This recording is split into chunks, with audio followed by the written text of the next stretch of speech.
नमस्कार देवी और देवताओं, मैं अजीत आपका स्वागत करता हूं आपके अपने चैनल कंप्यूटर वाह पर। मोंगूज के अंदर हमारे पास स्कीमा इनहेरिटेंस मैकेनिज्म होता है और इसे हम कहते हैं डिस्क्रिमिनेटर। डिस्क्रिमिनेटर की मदद से आप एक ही कलेक्शन के अंदर मल्टीपल मॉडल्स को स्टोर कर सकते हो। आप इसको पेरेंट चाइल्ड रिलेशनशिप की तरह समझ सकते हैं कि जहां पर पेरेंट मॉडल की जो प्रॉपर्टीज़ हैं वो चाइल्ड इनहेरिट करता है और चाइल्ड के पास अपनी भी कुछ प्रॉपर्टीज़ एडिशनल हो सकती हैं और इन दोनों मॉडल्स को हम लोग एक ही कलेक्शन के अंदर स्टोर करते हैं। पेरेंट भी और चाइल्ड भी, ये दोनों मॉडल जो हैं एक ही कलेक्शन में स्टोर होंगे।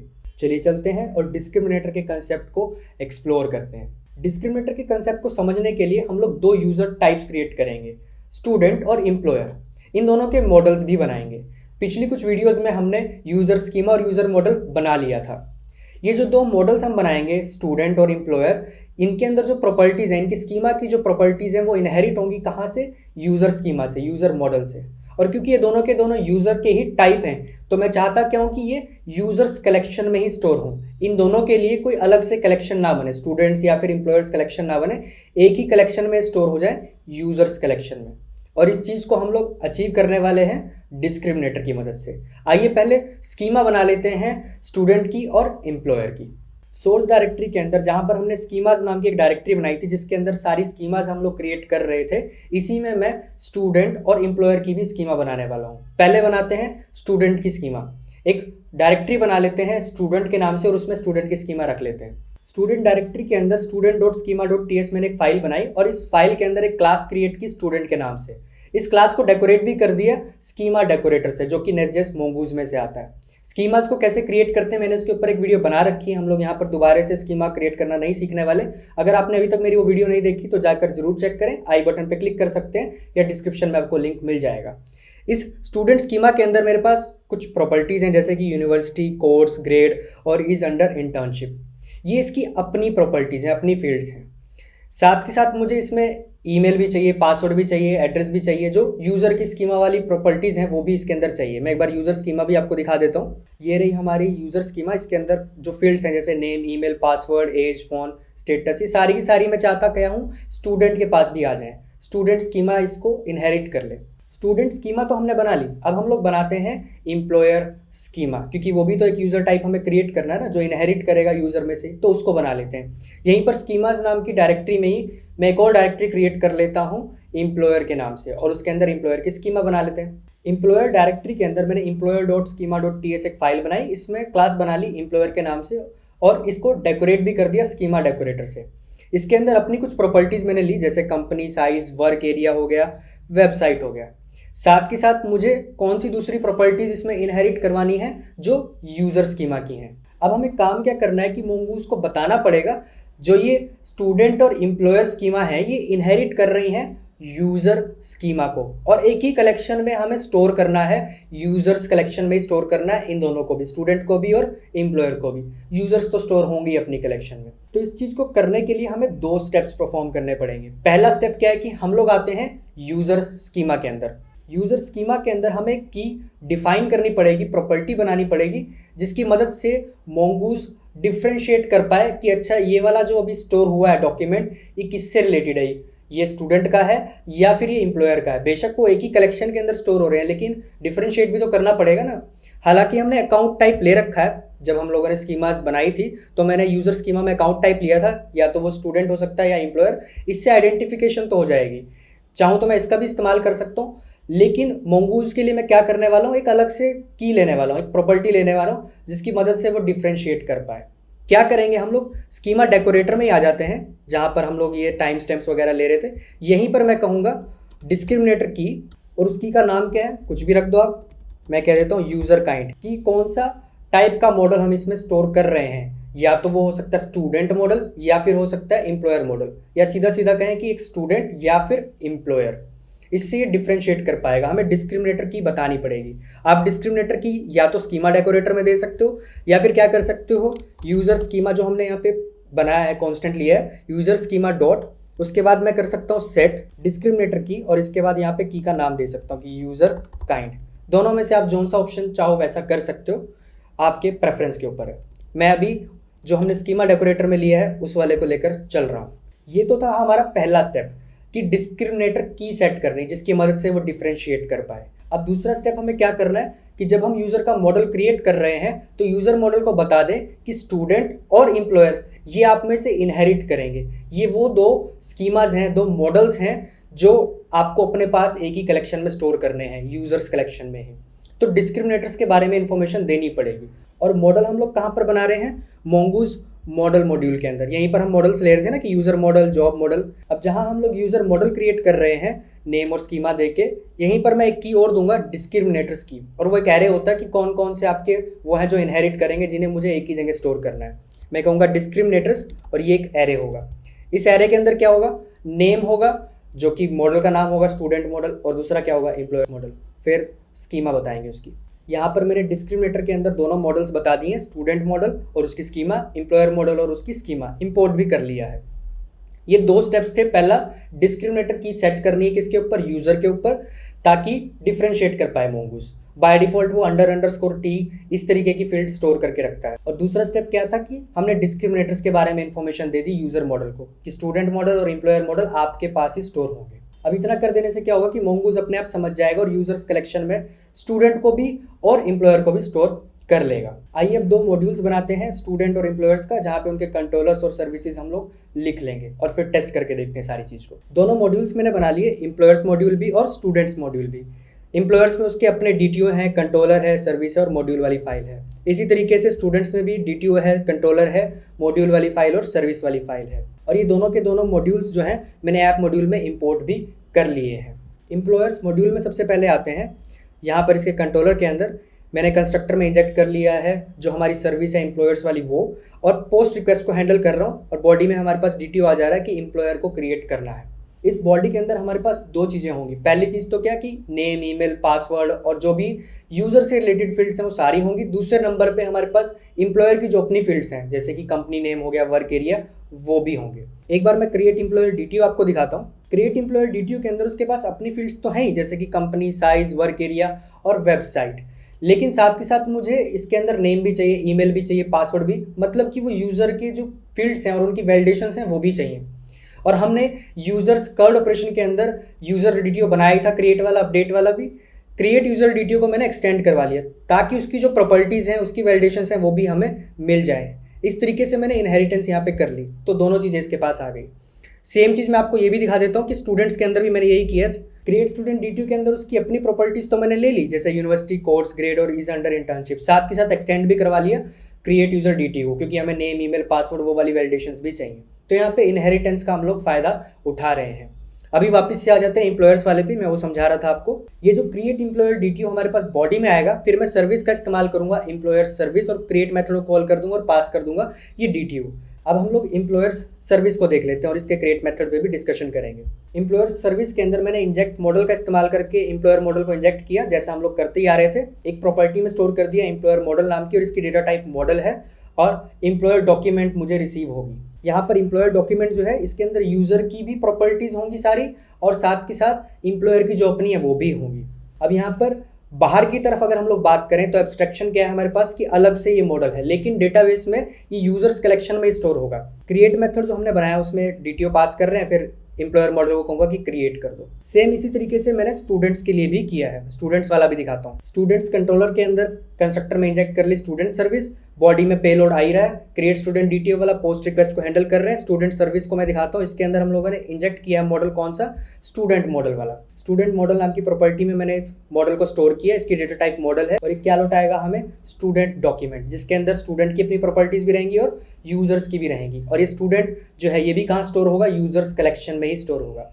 बाहर की तरफ ये एब्स्ट्रैक्शन है कि अलग अलग मॉडल्स हैं, लेकिन डेटाबेस में एक ही कलेक्शन में स्टोर होंगे। इसके बाद क्रिएट मेथड को कॉल करके मैंने स्टूडेंट मॉडल को कहा कि इंसर्ट कर देना ये जो भी आपके पास डेटा आ रहा है, इससे एक स्टूडेंट बना देना।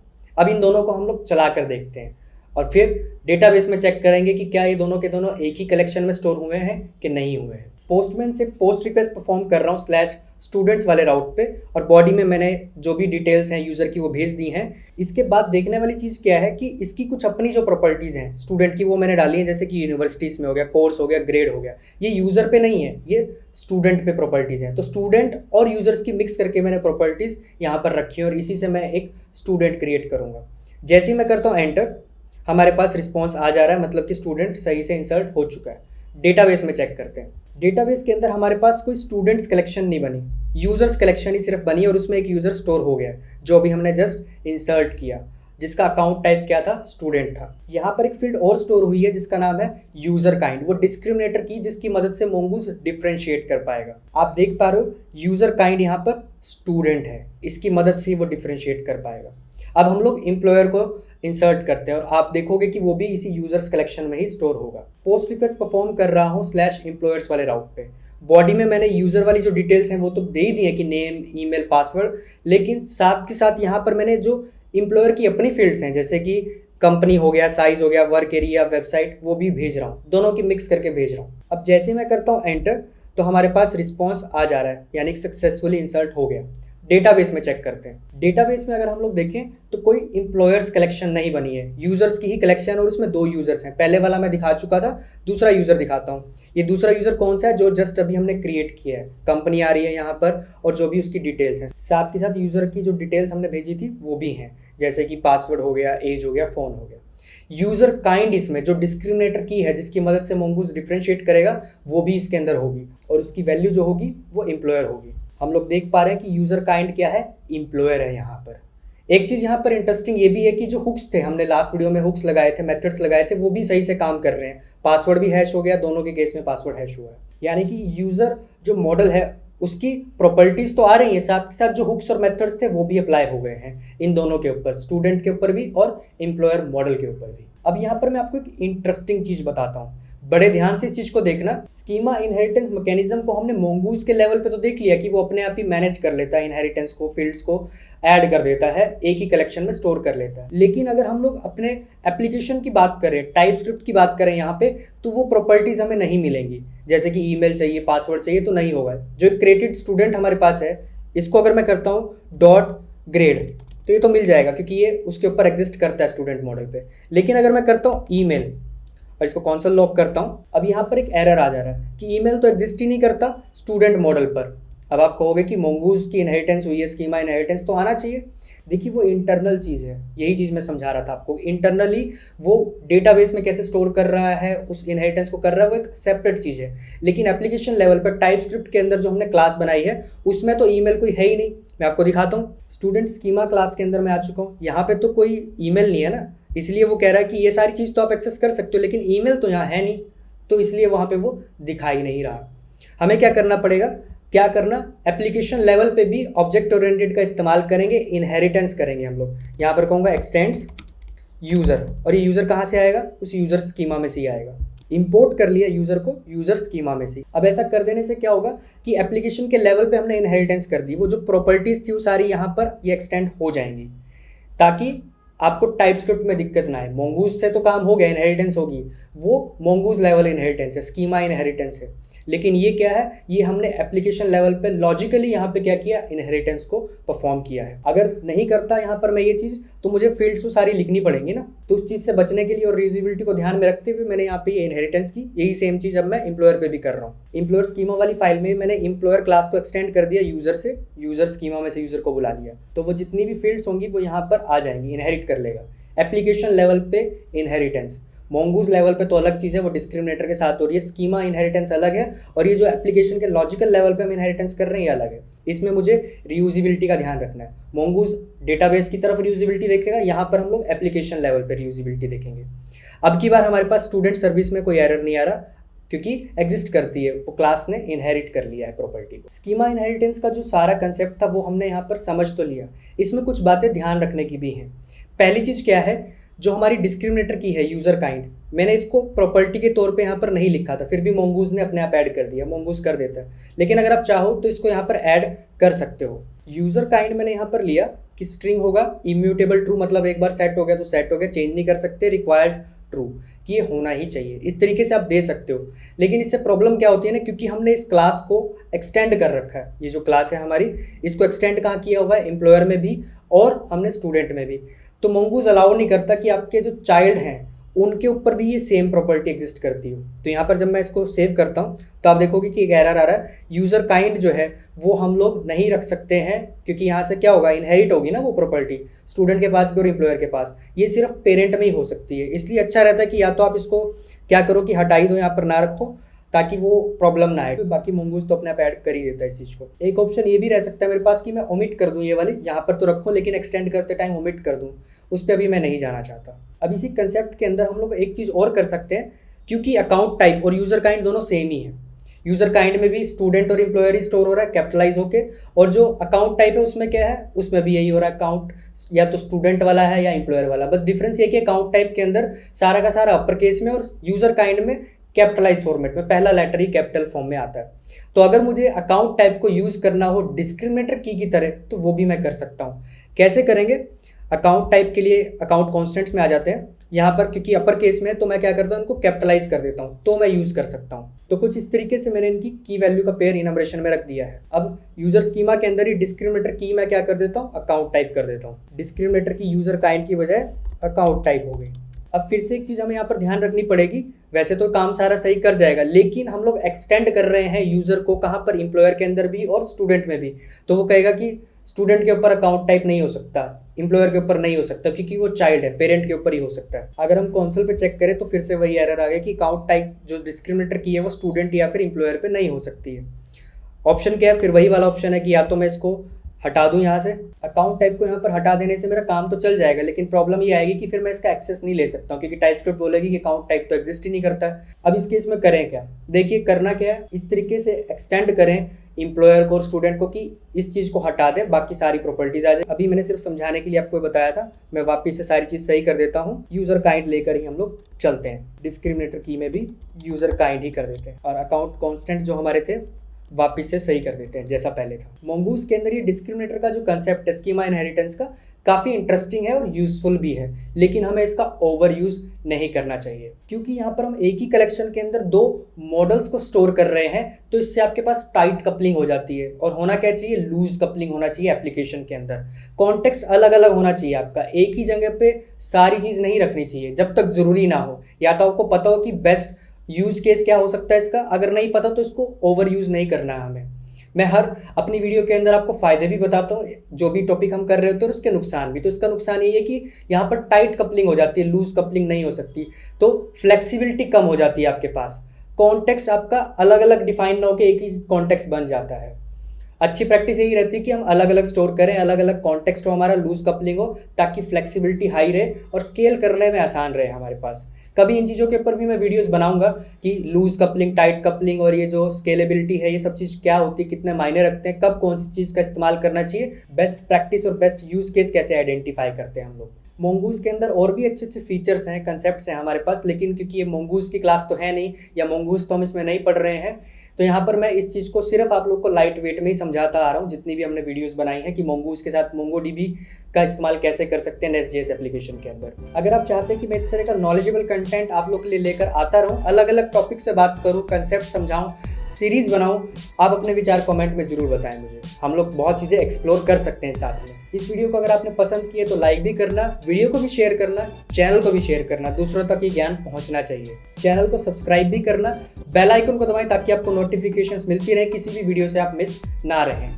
आप मेरा फैन बन सकते हैं, ट्विटर पे मुझे फॉलो कर सकते हैं, डिस्कॉर्ड पे आकर हमें ज्वाइन भी करिए, कम्युनिटी है वहाँ पर डिस्कशन के लिए मैं अवेलेबल हूँ, कोई भी समस्या और समाधान के लिए मिल जाऊँगा। भक्तजनों, मैं मिलता हूँ जल्दी आपसे नेक्स्ट वीडियो में। वीडियो देखने के लिए आपका बहुत बहुत धन्यवाद।